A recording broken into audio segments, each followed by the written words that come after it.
Oh, yo, I don't want to transition too much, but I feel like the people should listen to your Trump impression. Yeah, let me take some water. That's the first time you sipped the water. Man, because his voice is very interesting. Hopefully, How long did I'll like put too much this? thought into it. At what point did that come about for you? Did you like, yo, let me try to get? As crazy as it sounds, like the end of last year, because like to me, Trump is a comedian, right? Yeah. Many people will take offense to that. It's like I don't really feel personal about what he does because he's his own person. He is. Yeah, he's who he is. So the fact that we have him in office, that shows that anybody could be president. One, because he's not a politician, so of course he has money, but nonetheless, it really shows that you don't need to be into politics. You just need to know how to navigate that realm, and you can make it. Of course, you need to be of the people, but My conspiracy is that it was always going to be him. People are just, I think he was primed. I think he was primed up, positioned at a perfect time. But that's my conspiracy brain. I don't know shit. I'm not against that. But I guess the way I look at it is they can choose anyone they want, Right. but for the conditions, he was the most ideal. Yeah, that's what I'm saying. And the perfect timing, too. I feel like what they do, the real people that are in charge, they're definitely Israeli. like they're just like conveniently working out the best individual for that time period to keep everything going. Because you know what's so funny about Republicans and Democrats? Like, they disagree about everything, right? But not about sending money to Israel. That's the one thing they're in unison about. That's the one thing that they're like, yo, nah, we gotta do this.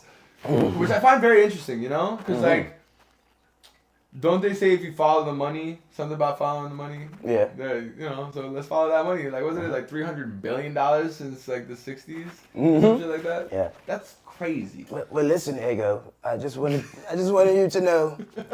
My voice is kind of raspy, but you know, I've been sending missiles all over, doing what I need to do. My fellow Americans, I'm here to inform you that we're here for better times, baby. You seen what I did to Venezuela? I took the president and his wife. They're my bitch. My pawn. Yo, for real. And now, we're just gonna get rich. Quite frankly, you're a great guy. I know you like money. Like me, I like money. Mamdani, he likes money too, but his snow removal, very terrible. I would have never done anything like that. How do you feel about Mamdani? Man, I just gotta wait and see how things are gonna play out with him. Yeah. Because, like with him, I look at him from a dichotomy perspective. He could be a bright light, or he could have his own agenda. I don't really know. But the fact that... What gives you the impression that he might have his own agenda? Just the fact that looking how, from a political perspective, how people can be so charged when it comes to things, an opportunist will capitalize on that, no matter what. Very I'm true. not saying he is. Right, but you don't know yet. Yeah, I don't know. Yeah. Because I don't have anything negative to say about him besides like the snow removal efforts. Right. But like he's a breath of fresh air. He's very intelligent, very articulate. So it's nice to see, someone with that type of energy helping out New York. But I just feel that there's so much that he has to do. So even if he does good things, he's going to be crucified a lot. But then once again, it's still super early. Right. So I'm rooting for him. I'm hoping he does good. One thing that he did before even becoming mayor that I really appreciated the fact that he did, because nobody was talking about it for a very long time, was the whole situation with the taxi drivers and the medallions. Because remember back in the day, they like, the taxi medallion was pretty much like a mortgage. Like they paid like $200,000 over a span of time that they put in money so that they could be a taxi driver in New York City. And then when Uber came, it was just like, you didn't even need this shit anymore. And no one gave a fuck about like these people and like how much money they had to put into something that doesn't even exist anymore. You know what I'm saying? Yeah. And like he actually did something about that. Oh, wow. Yeah, he was able to get a grant or get funding for these people. Oh, that's amazing. Yeah. And it's interesting because... And that was before he was mayor. And it took someone like him to do that. Yeah. Like, and imagine nobody was talking about that shit, really. Like, you know what I mean? Like, all these people would have been just like, imagine that was you. You know what I'm saying? Like, you spent your whole life fucking, like, putting money into this shit that doesn't even exist anymore. Because taken over by some company. Yeah. Honestly, no, thank you for making me aware of that. I was not informed. Yeah, but it's pretty interesting to me because like it made me understand that he is out for the people. I think because who's gonna do that? Yeah. You know. And like you said, he's out for the people. So with him being out for the people, he's doing stuff for everyone. But then whatever groups that he can help specifically, if it's within his power, he will. He's not being biased. Right. But with that being said, I feel like it's annoying that in City Hall, they just trying to keep up and bringing up things like in regards to the Jewish community, the Jewish population, when it's just like he's for all New Yorkers. Well, I think they're bringing that up because of the tension that's going on the opposite side of the world, right? So, like, I guess I understand the sentiment, but I also see how vivid it shows their control and power. That they're able to even do that. Yeah. You know what I'm saying? Because think about any other race that you know what I mean? Like, we could say that about Haitians. We could say that about, like, you know, like, people that have been taken advantage of just because they moved to a certain area or whatever. You know what I mean? Yeah. Like, just about many different people. But it doesn't pop up for Asians. It doesn't pop up for Indians. It doesn't pop up for any of these other races, but it will pop up for them. I just think it shows their power, man. But I think it also shows their collective spirit. Because... I agree. You know what I mean? Because it does show how they come together. And I don't want to be a hater. I'm not like an anti-Semite or anything like that, or whatever the fuck, however you say it. Anti-Semite. Yeah. But I do witness things, and I don't think it's anti-Semitic to say what you're observing. You know, like, I don't, like, let's be real about that. What the fuck? Like, I'm not saying I hate your people. Don't get that twisted. I do not. That's not what I'm saying. But I do see the control and power they have. You know what I'm saying? Yeah. And to build on that sentiment, I'm not anti-Semite either. But I do want to build on that word for a quick second, right? Because anytime they always say someone's an anti-Semitic, Right. they're only referring to one specific group of people. Meanwhile, when it comes to Semites are any people that speak Semitic languages. So that's just more than Jewish people. That's actually certain Arabs. We'll look up the exact definition so I don't botch it. Yeah. But when they talk about anti-Semitism, that's something that always bothers me because it's like there's so many other people that speak Semitic languages. So the definition of Semitic, right? It's an adjective. Relating to or denoting a family of languages that includes Hebrew, Arabic, and you see all this Arabic hate, so that's actually anti-Semitism, but we ain't going... There's been anti-Semitism for Arabs since 9/11, but nobody talks about that. Like, you feel me? So that's facts, yo. That is facts. And it's also an Aramaic, and certain ancient languages such as Phoenician, Akkadian, constituting of the main subgroup of Afro-Asiatic family. So what you're seeing here in the breakdown of it all is that they just use it better. Yeah. Yo, because like it's like the other people that technically could do the same thing at this point in time are not using it in the same influence. And it really shows. I think it shows a sense of their character because they're not gonna be going out there saying, "Oh, look at me, crying wolf." Yeah, exactly. Real recognize real. Wow. And what's understood doesn't need to be said. Yeah. In that essence though, right? Like it makes you think, because everyone knows the whole how they call us goyim, you know, like the whole goy and all that. And I think that's so crazy that they're allowed to like, and I don't know if this is how real it is, but it's been said that they're like allowed to lie to us. You know, like they're allowed to like deceive us. You know what I mean? They're allowed to. I just think it's so wrong. How can you say you're God's chosen people, but then to not look at human the same way? And that's when I started thinking about religion so much more.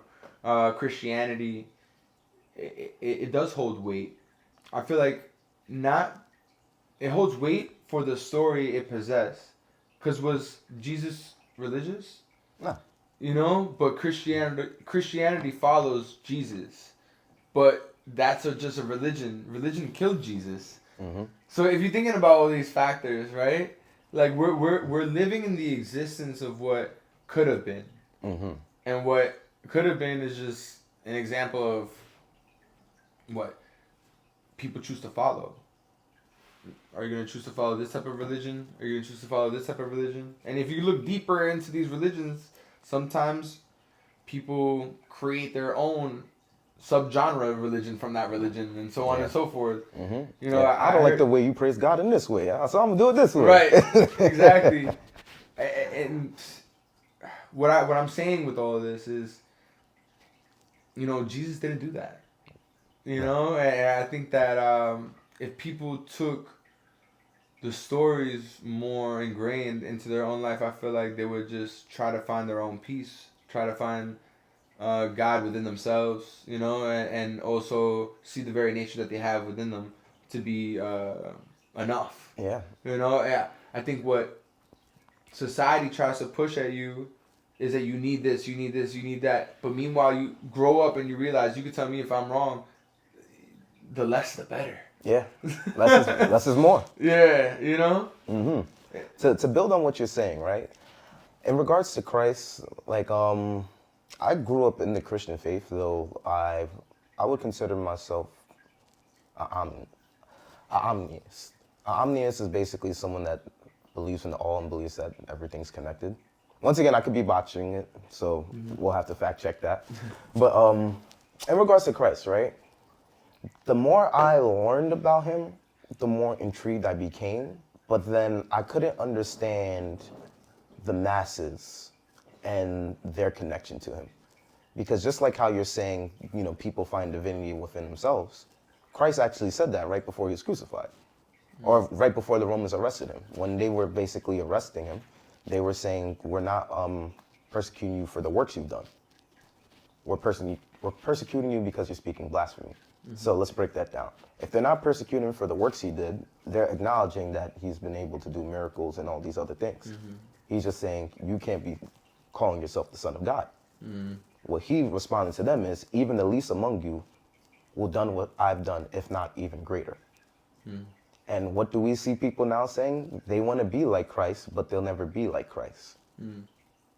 So that's kind of oxymoronic. So in my opinion, Christ is a representative of a certain level of consciousness. And I feel throughout the history of humanity, there's been different figures sent from the creator, because I believe there's a creator. You know, I don't feel personally if people don't subscribe to that, or, you know, if they're atheists, that's teach his own. But yeah, just in regards to Christ, the title of consciousness. So I feel that Christ is a consciousness. And I feel that there was different figures in history that were able to achieve that level of consciousness. For instance, Buddha being one of them, Christ being another one, Krishna. Because when you look at certain depictions of these figures in cultures and religions, they always have a golden halo around their head. And with esoteric studies and, you know, things in medieval times, they always coded things in the art. So even if they didn't write it out, it's always going to be encoded a certain way. So when you look at, in the Christian religion, the fact that we grew up in it, when they talk to saints, it doesn't matter what church you go to, most of the time, if they're in the stained glass or something, they'll always have, if it's the older stained glass and the older depictions, they'll always have some type of halo around their head. Not like the little circle one that we use in modern times. So just in my study of consciousness and esoteric studies, that always represents that you are like streaming divine consciousness. So I look at Christ and other individuals as people that were sent here to show us what we can evolve into, just like how you were saying. But just the way humans are, a lot of people have used that to their benefit to control people or to get what they wanted. Right, exactly. But what they fail to realize is that that's doing the opposite. In the end, even if they get it in a short period of time, they won't fully grasp, I feel like, a life, you know? They wouldn't be genuinely happy. Yeah. You know Dante's Inferno? The book? Yeah. So I feel like generally these people, that's where they end up, you know, in one of these 9 circles. You know, like where it's depending on what they were obsessed with during their time of living, you know, if it's just to get more and more, what they say about the greedy is that they would be doomed to live life in eternity, going up a mountain, pushing a boulder up a mountain, just out of their own ego because they want to continue to go up and up. Whether that be the case or not, I like the metaphor. You know what I'm saying? The metaphor is like it's never enough, bro. Like just chill. Yeah. Like climb up the mountain. You don't need to fucking let it go. You know what I mean? Like there's probably boulders up there. You know what I mean? Like not real. You know what I'm saying? For real. But I think that there is a lot of childhood trauma that people all around the world have not dealt with. Agreed. And it just is a continuation. It just never stops. And it created what it is. Our leaders, all these public figures that we look up to, celebrities, etc. You know? Like sometimes the people that you look up to probably not the best people. Yeah, for real. You know what I'm saying? Fuck with J. Cole, right? J. Cole was like, no idols, you know? He was like on that wave, understanding, like, man, fuck that shit's not worth it. Yeah. And to build on that no idols concept, right? I feel like any person that has done great things and that has brought people together, they never wanted to be deified. They never wanted to be celebrated. But as humans, we just always end up making religions after them and always just end up, revering them in a idealistic Hive mind. Yeah, hive really. mind. And I guess because as humans, right, we need purpose in life. So overall, people want something to believe in or want to believe that there's more to life than the mundane. But that is such a layered and loaded statement because even while people search for meaning, they still get caught up in the matrix, you know? Yeah. So it's just like, we need to find purpose, and everyone's purpose will look different. But overall, if our purpose makes us a better person and we could enhance the quality of lives for others while doing that, I feel that's what greatness truly is. Yeah, it is. It really is. And I think that's the best thing that you can do because what you're creating is good memories.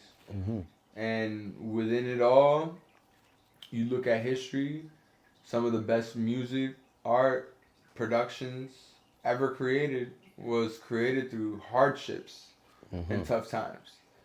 So you'd be surprised what this time will create. Yeah. You know what I'm saying? So we on the right path, brother, right? 3 years in? Nah, exactly. That's a fact.